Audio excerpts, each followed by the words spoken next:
cumbersome or tough they may appear, समाधान कितना भी जटिल क्यों ना हो, अपनाना पड़ता है। ओपन हार्ट सर्जरी या जो किसी प्रकार की भी शल्य चिकित्सा या बड़े बड़े कैप्सूल खाने पड़ते हैं, तो निदान के लिए तो खाने पड़ते हैं, उनका विकल्प नहीं है। उसी प्रकार ये कहना भले ही कितना आसान हो, अपनाना कितना कठिन हो कि जो भी कर्म करो मुझे समर्पित करो, लेकिन फिर भी समाधान यही है, युद्ध करते हुए अक्षुण्ण रहना। जीवात्मा को प्रगति देने का सूत्र यही है, कर्म करते समय ईश्वर के चरणों में समर्पित करो। मैं कल का छोटा सा अनुभव देता हूं। मैंने पहले कहा कि आपसे ज्यादा जीवन में मैं असफल होता हूं, लेकिन चेष्टा नहीं छोड़ता। मैंने कभी हार नहीं मानी, केवल एक ही कारण से, गुरु कृपा है, गिरते हैं फिर उठते हैं। कल रात श्री रामकृष्ण वचनामृत का कार्यक्रम था। जब कार्यक्रम आरंभ किया तब हम केवल 4 लोग थे और कार्यक्रम समाप्त होते तक 7 या 8 थे। जब मैंने शुरू किया तो उस समय बुद्धि ने कहा, केवल उस समय 3 लोग थे, संजय, बुटानी, उनकी पत्नी और छोटी लड़की जो 5 साल की भी नहीं हुई, अनन्या, नव्या, ये तीनों थे। बाद में साउंड के लिए मोहित जी बाद में आए। जब उन तीनों को देखा तो उस समय मन में विचार आया, अब इन तीनों को मैं सुनाऊंगा, इतने क्राउड को एड्रेस करने का अवसर मिलता है और केवल 3 को सुनाना है। बुद्धि बोलती है, बुद्धि चुप नहीं रहती क्योंकि उसका काम है बोलना। तो फिर मैंने अपनी बुद्धि से कहा, ऐसा है, आज एक काम करते हैं, आज ये श्री रामकृष्ण वचनामृत हम ईश्वर को सुनाते हैं। तो अगर ईश्वर मेरे सामने बैठा और उसे मुझे सुनाना हो तो मैं क्या करूंगा? मैं तो सबसे पहले आई विल बी ओवरवेल्म्ड, मुझे तो बहुत ही अलग सा अनुभव होगा, मैं पूरे आनंद में भर जाऊंगा, ऊर्जा से भरूंगा और जितना मेरे पास भाव है मैं सारा डालूंगा।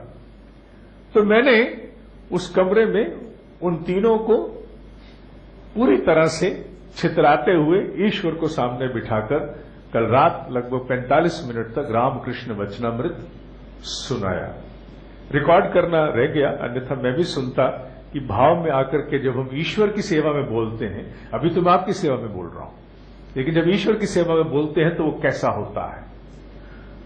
वो उस अभ्यास ने मुझे एक अवसर दिया अपने भीतर एक उत्कर्ष को प्राप्त करने का। इसी प्रकार छोटे छोटे प्रयासों से मनुष्य अपने प्रत्येक कर्म को ईश्वर को समर्पित कर सकता है। आसान नहीं है, लेकिन प्रयास तो किए जा सकते हैं।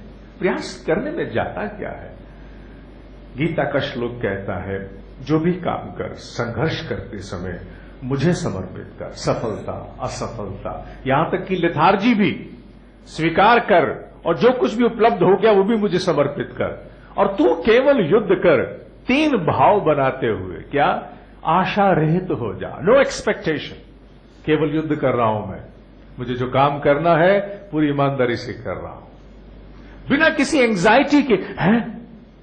है ये है खत्म कर, विगत ज्वरा, डिवॉइड ऑफ एन एंजाइटी, बिना किसी आशा के, निराशी, डिवॉइड ऑफ एन एक्सपेक्टेंसी, और निर्मम होकर के। निर्मम का अर्थ यहां नृशंसता नहीं है, निर्ममता का अर्थ यहां पर है मोह रहित होके, आसक्ति रहित होकर के। आसक्ति किससे होती है?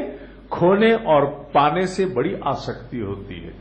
और इसी अभेद को ही विकसित करने के लिए उपनिषद ने भी कहा है, जहां भेद समाप्त हो गया वहां भय रहेगा ही नहीं।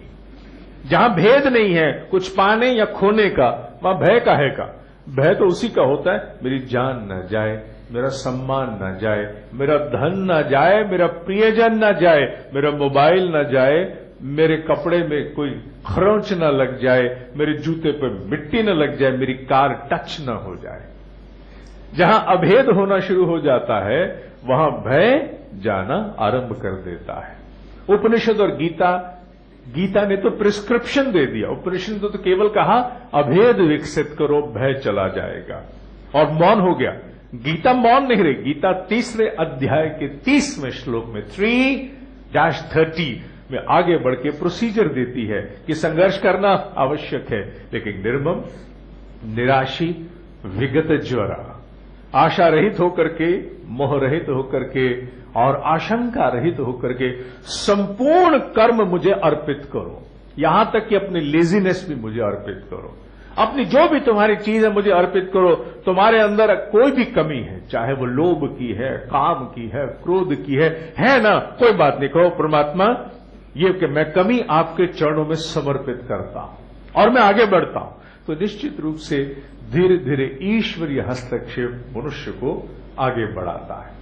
इस धारणा की स्पष्टि के उपरांत हम अब उपचार के 3 क्रम पर आते हैं, जिनमें सबसे पहले एक ऐसा क्रम है जिसे मैंने अभ्यास में केवल उतना ही किया है जितना चीज को सीखने के लिए करते हैं। मैंने उसका अभ्यास नहीं किया है, पढ़ा, कुछ दिन किया, फिर उसको छोड़ा। और वो अभ्यास केवल भय के लिए नहीं है, उसके साथ और भी कुछ जोड़ा जाता है, केवल उतना नहीं। तो उसके द्वारा साधक अपनी कुंडलिनी को भी जागृत करते हैं। जितना मैं बता रहा हूं केवल इतने से कुंडलिनी कभी जागृत नहीं होगी, लेकिन इसके साथ और भी बहुत कुछ मिलाया जाता है। खीर में कुछ घटक डालते हैं तो खीर बनती है, सब्जी में अनेक घटक डालते हैं। उसी प्रकार कुंडलिनी जागरण के लिए इस प्राणायाम के साथ और भी कुछ करते हैं, तब जाकर कुंडलिनी जागती। कहीं कोई व्यक्ति सुनने के बाद ये न समझे कि इसी से कुंडलिनी जाग जाएगी, नहीं, इससे कुछ नहीं होने वाला। लेकिन इससे भय का उन्मूलन होता है, ऐसा ऋषियों ने कहा। मेरे अनुभव के विषय दूसरे हैं, जिनमें से हनुमान जी वाली चर्चा मैं कर चुका हूं, और दूसरे नंबर पर अपने अनुभव की फिर से बात करूंगा। इस विधि में क्योंकि जिन लोगों को उस प्रकार का अनुभव नहीं सुभाता वो ये कर सकते हैं। इसमें बहुत सरलता से बैठना है, कमर सीधी करनी है, सबसे पहले दाईं नासिका को बंद करना है और बाईं नासिका को बंद करके दाईं नासिका से श्वास खींचना है। हम लोग अनुलोम विलोम इत्यादि सुनते रहते हैं, ये बिल्कुल उसी का एक स्वरूप है, लेकिन थोड़ा सा पृथक। क्या? दाईं नासिका से श्वास खींचते समय कल्पना करनी है कि श्वास कपाल से होते हुए, रीढ़ की हड्डी से होते हुए नीचे मूल तक गया और मूल पर जाकर के उसने छुआ और वहां से वापस लौटा। गर्म श्वास दाईं नासिका से ही, बायां बंद रह रहे, छूट गई। अनुलोम विलोम में हम यहां से खींचते हैं, यहां से छोड़ते हैं, यहां से खींचते हैं, यहां। इसमें नहीं, इसमें जिससे खींचा उसी से छोड़ना है, पर भाव शक्तिशाली होना चाहिए। क्या? दाएं से खींचा तो छूटने वाला श्वास गर्म हो, अनुभव ही नहीं होगा, वो आपको प्रतीत भी होगा कि ये गर्म है। और फिर उसके बाद बाएं से खींचा, उसी प्रकार मस्तिष्क से ले जाते हुए रीढ़ की हड्डी से पीछे मूल में गए और फिर श्वास छोड़ी। भाव ये शीतल है, सूर्य स्वर, चंद्र स्वर। एक बार सूर्य से खींचा और सूर्य से छोड़ा, गर्म। एक बार शीतल, चंद्र से खींचा, चंद्र से छोड़ा, शीतल। तो ये शीतल, ये ऊष्मा और शीतलता, इन दोनों को एक एक करके करना है। 5 बार से अधिक इसका अभ्यास आरंभ में नहीं करना। योगियों के अनुसार, अनुभव नहीं है मेरा, मैं पहले कह चुका हूं, योगियों के अनुसार इससे मनुष्य में साहस, पराक्रम, शौर्य की वृद्धि होती है, भय का उन्मूलन होता है। तो बड़ा सरल है, दाईं नासिका से खींचना, कपाल से लेकर रीढ़ की हड्डी से नीचे मूल तक गए, फिर उसी क्रम में उसको लौटाना और गर्म श्वास को छोड़ देना। फिर बाईं से खींचना, मूल तक ले जाना, पीठ रीढ़ की हड्डी से हिलाना है, फिर बाएं से शीतल स्वर छोड़ देना। तो दोनों स्वरों को इस प्रकार छोड़ने के 5 अभ्यास से योगियों के मतानुसार भय का उन्मूलन होता है। अब मेरा अनुभव इसमें एक और दूसरा जोड़ता है, और वो अनुभव क्या है? उसमें गायत्री के हस्तक्षेप से भय को निर्मूल किया जा सकता है। और इसका एक नहीं, इसके अनेकों प्रमाण हैं। अनेकों प्रमाण है कि गायत्री के जप की ऊर्जा के द्वारा आप भय को पूरी तरह मूल चूल समाप्त कर सकते हैं। सन 2001 में जब पहली बार सोनीपत का अनुभूति प्रवास ऋषिकेश में आयोजित हुआ था, लगभग 14 वर्ष पूर्व, तब मैंने ये विधि उस समय भी सिखाई थी। सीखने वालों को याद है कि नहीं, मुझे तो याद है, मैंने सिखाई थी। इस क्रिया में क्या करते हैं, ये भय की दृष्टि से बता रहा। इसमें आपको अपने आप के इस स्थान पर, जहां ये गड्ढा आरंभ होता है, जहां शरीर की रिब्स डिपार्ट, जहां से ये रिब्स हमारी, ये ढांचा हमारा अलग होता है, यहां एक गड्ढा है, ये गड्ढा बड़ा नाजुक स्थान होता है। जितने मार्शल आर्ट्स के लोग हैं वो इसी को छेड़ने की चेष्टा करते हैं, कहते हैं यहां दिया हुआ आघात बड़ा घातक हो सकता है इस स्थान पर। इसी स्थान पर हमारे यहां गायत्री में कहा जाता है अमृत कलश की स्थापना करनी चाहिए। अमृत कलश की स्थापना इसी स्थान पर की जा सकती है। उसे किस प्रकार? गायत्री का जप करते हुए अनुभव करना है कि यहां प्रकाश एकत्रित हो रहा है। अब प्रकाश को एकत्रित करने के लिए बाहर से एक मुद्रा की सहायता लेते हैं ताकि अपने आप को समझाएं कि ऐसा हो रहा है। टू फैसिलिटेट दैट, इस प्रकार से आकृति यहां लगाते हैं। जैसे भगोना, अगर कोई पतीला होगा तो उसकी ये आउटलाइन है, पतीले की आउटलाइन बन गई, ये पतीला है।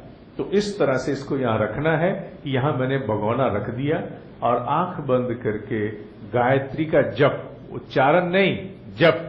उच्चारण माने जो आपने बोला, और जप माने मन ही मन गायत्री जपना। और जपते हुए केवल एक भाव कि जप की ऊर्जा, जप का प्रकाश, जप का तेज मेरे इस अमृत कलश में, ये कलश the utensil which I have created with N outline over here, इसमें एकत्रित हो रहा है। और धीरे धीरे धीरे धीरे धीरे धीरे कुछ अभ्यास के बाद you feel something existing over there.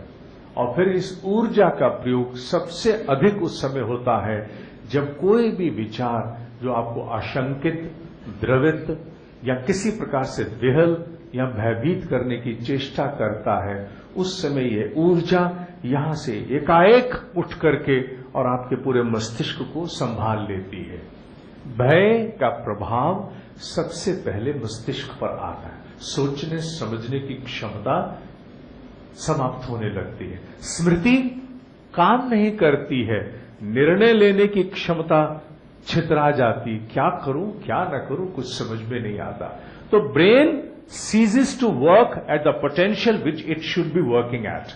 तो मस्तिष्क को पुनः उसकी क्षमताएं प्रदान करने के लिए ऊर्जा संयंत्र से ऊर्जा आना जरूरी है, और उस ऊर्जा का संचय योगी यहां कहने के लिए करते हैं। ये मेरा अनुभव भी है कि हां ऐसा होता है, यहां पर ऊर्जा एकत्रित होती है और यहां की ऊर्जा जाकर के कपाल को